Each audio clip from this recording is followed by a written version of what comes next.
Em recurso interposto contra a decisão do ministro Alexandre de Moraes do Supremo Tribunal Federal de censurar o economista Marco Sintra, ex-candidato à vice-presidência, o Twitter explicou ao ministro que a Constituição brasileira veda expressamente a censura, assim como o fazem os tratados internacionais e as leis de qualquer lugar onde haja Estado de Direito. Ouça trecho da petição do Twitter. Dentre as diversas formas de manifestação das liberdades individuais, as liberdades de expressão e de informação, e por conseguinte a própria vedação à censura, são objeto de proteção no ordenamento jurídico brasileiro desde a primeira Constituição, outorgada no período imperial. A tutela constitucional da liberdade de expressão e do direito à informação somente perdeu espaço na história do direito brasileiro durante o Estado Novo e no regime militar, reflexo nítido das aspirações antidemocráticas e autoritárias dos governos que exerceram o poder nesses períodos. Exceto durante esses tristes interregnos da história do Brasil, a liberdade de expressão e o direito à informação sempre foram, como atualmente são, objeto da mais elevada tutela assegurada pelo ordenamento jurídico brasileiro. Nas palavras de Pinto Ferreira, o Estado democrático defende o conteúdo essencial da manifestação da liberdade que é assegurado, tanto sob o aspecto positivo, ou seja, proteção da exteriorização da opinião, como sob o aspecto negativo, referente à proibição de censura. Isso porque a liberdade de informação tem grande relevância social, antes de tudo, por permitir o livre exercício da democracia, já que sua efetivação assegura a participação dos indivíduos nos assuntos comuns da sociedade, a formação de suas convicções e crenças pessoais e o pleno desenvolvimento da personalidade e dignidade do ser humano. A esse respeito, já se posicionou Hess. Sem a liberdade de manifestação da opinião e liberdade de informação, sem a liberdade dos meios de comunicação de massa modernos, imprensa, rádio e filme, a opinião pública não pode nascer.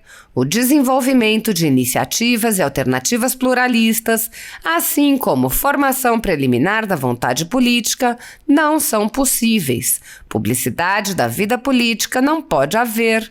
A oportunidade igual das minorias não está assegurada com eficácia e vida política em um processo livre e aberto não se pode desenvolver.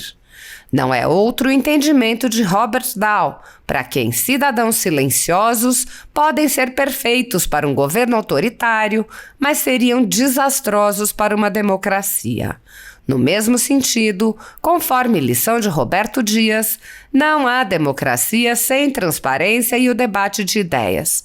Não há democracia sem o consenso e o dissenso. Em sua faceta de direito de se informar, a liberdade de informação assume feição de direito coletivo lato sensu, já que tem como titulares não apenas as pessoas isoladamente consideradas, mas toda a coletividade a que a Constituição assegura a faculdade de acessar a notícia e o exame valorativo do que se noticia pelos meios de comunicação social. A feição coletiva da liberdade de informação é assim referida por José Afonso da Silva.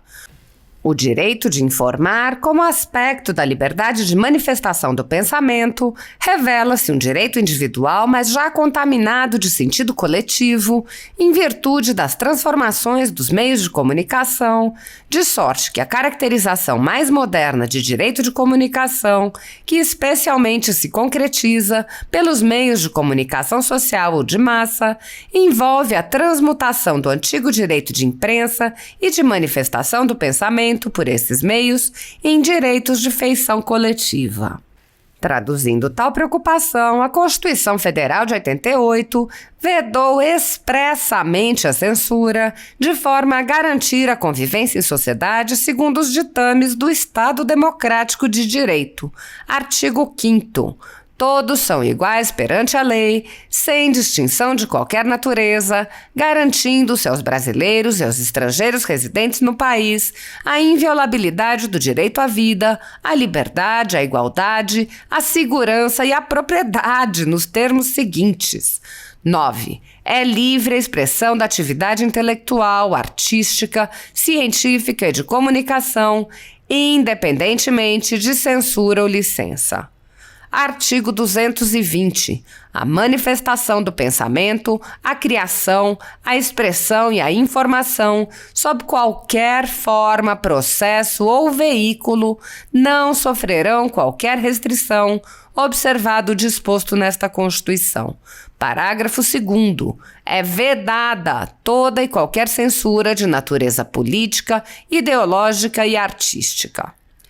Ao vedar expressamente e peremptoriamente toda e qualquer censura de natureza política, ideológica e artística, o artigo 220, parágrafo 2º, proíbe a autoridade de controlar e impedir a veiculação da informação por quaisquer meios de comunicação, quando o fator de justificação eleito pelo censor para implementação da medida consistir na orientação política, na ideologia e no padrão de arte por ele adotados. Por sua vez, a vedação da censura prevista no inciso 9 do artigo 5º incide sobre diversos tipos de manifestações, inclusive a informação jornalística, e não se limita a motivações políticas, ideológicas e artísticas. Nisso se enquadram os atos de controle e proibição do compartilhamento de informação que não advenham de uma ponderação entre a liberdade de informação e direitos fundamentais circunstancialmente contrapostos, revelando-se, por conseguinte, arbitrários, imponderados e dissociados dos legítimos fins da Constituição Federal. Nesse sentido, vale transcrever abaixo trechos dos votos dos ministros Nunes Marques e André Mendonça deste egrégio Supremo Tribunal Federal, proferidos no âmbito do agravo regimental na petição 10.391, interposto pelo próprio Twitter Brasil contra uma decisão de bloqueio de conta na plataforma. Ministro Nunes Marques. Nessa perspectiva, a Lei 12.965, de 23 de abril de 2014, ao estabelecer os princípios, garantias, direitos e deveres para o uso da internet do Brasil, fixando o Marco Civil da Rede Mundial de Computadores, dispõe em seu artigo 19 que, com o intuito de assegurar a liberdade de expressão e impedir a censura, o provedor de aplicações de internet somente poderá ser responsabilizado civilmente por danos decorrentes de conteúdo gerado por terceiros se, após ordem judicial específica, não tomar as providências para, no âmbito, nos limites técnicos do seu serviço e dentro do prazo assinalado, tornar indisponível o conteúdo apontado como infringente, ressalvadas as disposições legais em contrário. O parágrafo 1º do dispositivo legal citado estabelece ainda que a ordem judicial de que trata o caput deverá conter, sob pena de nulidade, identificação clara e específica do conteúdo apontado como infringente que permita a localização inequívoca do material. Como se vê, em razão da garantia constitucional da liberdade de expressão e da vedação à censura, o provedor de acesso de internet somente poderá atuar por força de texto expresso de lei diante de ordem judicial específica em que seja apontado o conteúdo ilícito objeto de exclusão. É certo que, na linha de orientação adotada pelo eminente relator, a liberdade de expressão é consagrada constitucionalmente e balizada pelo binômio liberdade e responsabilidade, ou seja, o exercício desse direito não pode ser utilizado como verdadeiro escudo protetivo para a prática de atividades ilícitas. Na espécie, porém, a despeito da veracidade em abstrato da premissa afirmada pelo eminente relator, tenho que o bloqueio prévio, integral e generalizado de contas, perfis em redes sociais e canais na internet contraria frontalmente a garantia da liberdade de expressão do parlamentar, densificada essa garantia pela legislação que fixa o Marco Civil da Internet. A medida restringe ainda, sobremaneira, o exercício da atividade parlamentar desempenhada pelo destinatário e resvala per missa venia para a caracterização de inadmissível censura prévia.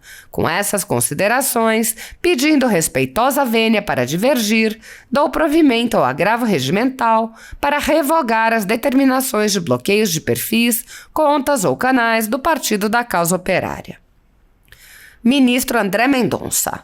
Assim, e com as mais respeitosas vênias ao eminente relator e aos que comungam de entendimento diverso, penso que as ordens de bloqueio total das contas em redes sociais de uma pessoa se afiguram desproporcionais e potencialmente violadoras da liberdade de expressão.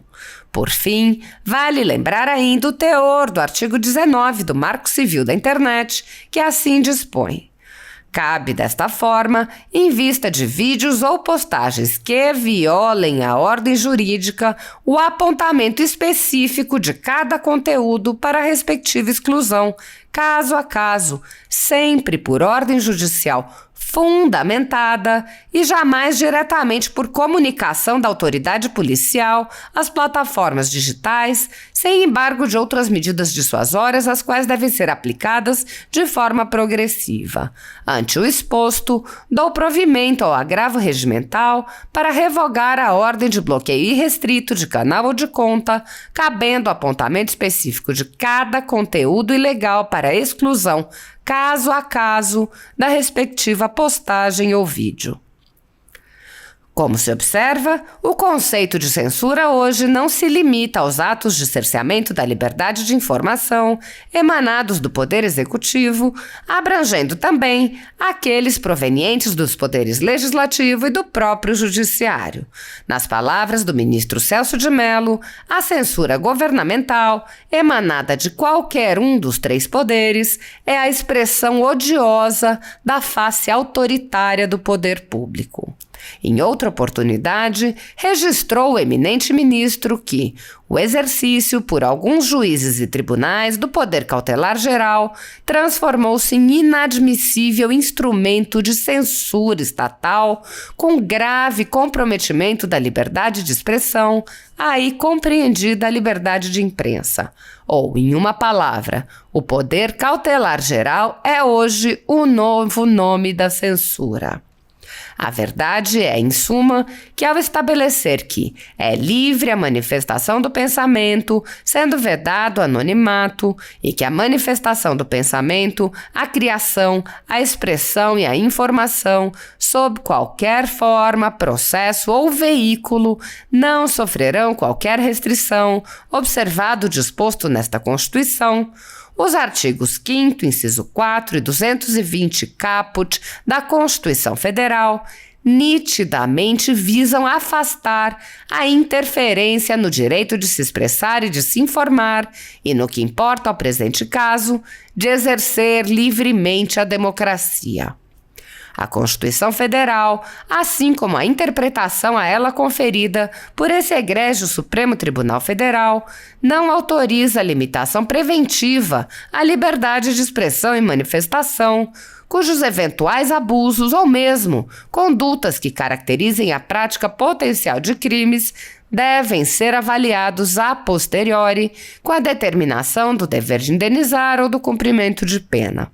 Como é evidente, a ordem de bloqueio integral da conta Marco Sintra, contida na decisão agravada, acaba por afetar não apenas todo o conteúdo disponível na conta, como também restringe e proíbe a veiculação de conteúdo futuro, seja ele ilícito ou não, podendo caracterizar-se com o devido respeito como censura prévia, o que, com o acatamento sempre devido, não se pode admitir. Vale conferir, nesse sentido, trecho do acórdão proferido por esse egrégio Supremo Tribunal Federal no julgamento da arguição de descumprimento de preceito fundamental 130. O artigo 220 da Constituição radicaliza e alarga o regime de plena liberdade de atuação da imprensa, porquanto fala que os mencionados direitos de personalidade, liberdade de pensamento, criação, expressão e informação estão a salvo de qualquer restrição em seu exercício, seja qual for o suporte físico ou tecnológico de sua veiculação. B. Que tal exercício não se sujeita a outras disposições que não sejam as figurantes dela própria Constituição. Não há liberdade de imprensa pela metade ou sob os tenazes da censura prévia, inclusive a procedente do Poder Judiciário, pena de se resvalar para o espaço inconstitucional da prestidigitação jurídica.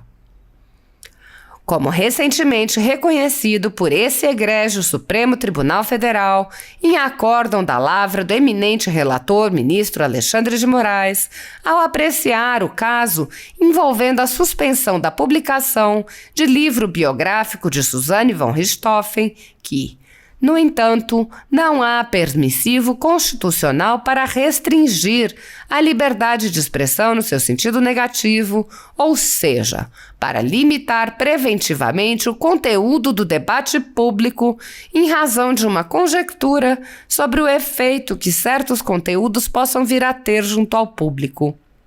Prosseguindo no julgamento do caso acima referido, a primeira turma desse egrégio tribunal entendeu que a vedação da censura prévia não implica em isenção total e absoluta pelas manifestações eventualmente abusivas ou ilícitas, mas que essas devem ser analisadas sempre a posteriori, com eventual aplicação das correspondentes sanções cíveis e penais a seus autores. Confira-se. Por óbvio, a vedação à censura prévia não constitui cláusula de isenção de responsabilidade do reclamante por publicações injuriosas e difamatórias que, contudo, deverão ser sempre analisadas a posteriori, jamais como restrição prévia e genérica à liberdade de manifestação. Seguindo essa lógica, este egrégio Supremo Tribunal Federal, quando da apreciação da ação direta de inconstitucionalidade número 4.815, ressaltou a inadmissibilidade da censura prévia e a necessidade de análise a posteriori de eventuais abusos no exercício da liberdade de expressão. Confira-se. Há o risco de abusos, não apenas no dizer, mas também no escrever. Vida é experiência de riscos. Riscos há sempre, e em tudo e para tudo. Mas o direito preconiza formas de serem reparados os abusos por indenização a ser fixada segundo o que se tenha demonstrado como dano. O mais é censura, e censura é forma de calar a boca. Pior, calar a Constituição, amordaçar a liberdade, para se viver o faz de conta, deixar-se de ver o que ocorreu. Por fim, a terceira presunção é a da proibição da censura e, consequentemente, da primazia das responsabilidades posteriores pelo exercício eventualmente abusivo da liberdade de expressão. A vedação à censura constitui, em verdade, uma das principais garantias da liberdade de expressão. A proibição prévia de divulgação de uma ideia, informação ou obra representa a violação mais extrema deste direito, uma vez que implica a sua total supressão. Tal opção não ignora o perigo de que o exercício das liberdades comunicativas seja abusivo e produza danos injustos. No entanto, ela decorre do reconhecimento historicamente comprovado da impossibilidade de eliminar a priori os riscos de abusos sem comprometer a própria democracia e os demais valores essenciais tutelados, como a dignidade humana, a busca da verdade e a preservação da cultura e da memória coletivas. Em uma sociedade democrática, é preferível arcar com os custos sociais que decorrem de eventuais danos causados pela expressão do que o risco de sua supressão. Disso resulta a necessidade de conferir à liberdade de expressão uma maior margem de tolerância e imunidade e de estabelecer a vedação à censura. A posição tomada pela doutrina especializada na matéria coaduna integralmente o entendimento dos eminentes ministros. Confira-se, nesse sentido, os comentários de Daniel Sarmento e José Afonso da Silva. A proibição da censura é um dos aspectos centrais da liberdade de expressão. É natural a inclinação dos regimes autoritários em censurar a difusão de ideias e informações que não convêm aos governantes. Mas mesmo fora das ditaduras, a sociedade muitas vezes reage contra posições que questionem os seus valores mais encarecidos e sedimentados, e daí pode surgir a pretensão das maiorias de silenciar os dissidentes. O Constituinte brasileiro foi muito firme nessa matéria ao proibir peremptoriamente a censura. Pode-se adotar uma definição estrita de censura ou preferir conceitos mais amplos. Em sentido estrito, censura é a restrição prévia à liberdade de expressão realizada ou autorizada por autoridades administrativas que resulta na vedação à veiculação de um determinado conteúdo. Este é o significado mais tradicional do termo. Gera repulsa qualquer tipo de censura, seja a censura prévia, intervenção oficial que impede a divulgação da matéria, ou a censura posterior, intervenção oficial que se exerce depois da impressão, mas antes da publicação, impeditiva da circulação do veículo impresso. Em segundo lugar, é a mesma função social que fundamenta o condicionamento da sua liberdade, que agora se limitará à vedação do anonimato. Em matéria não assinada, o diretor do veículo responde, direito de resposta proporcional ao agravo, indenização por dano material, moral ou à imagem e sujeição às penas da lei no caso de ofensa à honra de alguém. Nenhuma lei poderá embaraçar a plena liberdade de informação jornalística em qualquer veículo de comunicação social, nem se admite censura de natureza política, ideológica e artística. Diante desse cenário, a despeito da fundamentação da decisão agravada, o Twitter Brasil respeitosamente entende que eventuais publicações ilegais devem ser objeto de análise específica e remoção estrita. Nesse sentido, no respeitoso entendimento do Twitter Brasil e pelas extensas razões acima indicadas, a manutenção da decisão agravada, além de poder caracterizar censura, inclusive prévia, poderia perturbar a ordem assegurada pela neutralidade do Estado. A censura, que há anos vem se intensificando no Brasil, atinge unicamente conservadores e já causou o fechamento de alguns veículos de imprensa. Mas a perseguição não se limita à censura e inclui muitas outras medidas, inclusive prisões políticas, devassas, buscas e apreensões de reputações, entre outras. Grupos monopolísticos e cartéis que se associam com o intuito de barrar informações contrárias ou inconvenientes, atuam em conluio com a finalidade de aniquilar qualquer mídia independente, eliminando o contraditório e a possibilidade de um debate público amplo, honesto, abrangendo todos os feixes e singularidades dos mais diversos espectros políticos. Controlando as informações, o cartel midiático brasileiro tenta excluir do debate e, em última instância, da vida pública, os conservadores e os veículos que dão voz a essas pessoas. A Folha Política tem toda a sua receita, gerada desde 1º de julho de 2021, confiscada por uma canetada do ministro Luiz Felipe Salomão, ex-corregedor do TSE, com aplauso e o respaldo dos ministros Luiz Roberto Barroso, Alexandre de Moraes e Edson Fachin. Além disso, todas as receitas futuras do jornal obtidas por meio do YouTube estão previamente bloqueadas. Há mais de 16 meses, toda a nossa receita é retida sem justificativa jurídica. Anteriormente, a Folha Política teve sua sede invadida e todos os seus equipamentos apreendidos a mando do ministro Alexandre de Moraes.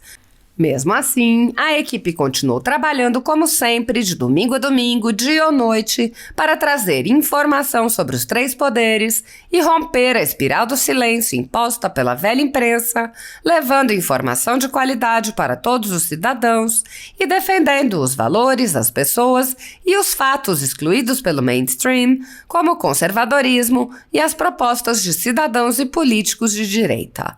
Se você apoia o trabalho da Folha Política e pode ajudar a evitar que o jornal seja fechado pela ausência de recursos para manter sua estrutura, cumprir seus compromissos financeiros e pagar seus colaboradores, doe por meio do Pix, cujo QR Code está visível na tela, ou por meio do código ajude@folhapolitica.org.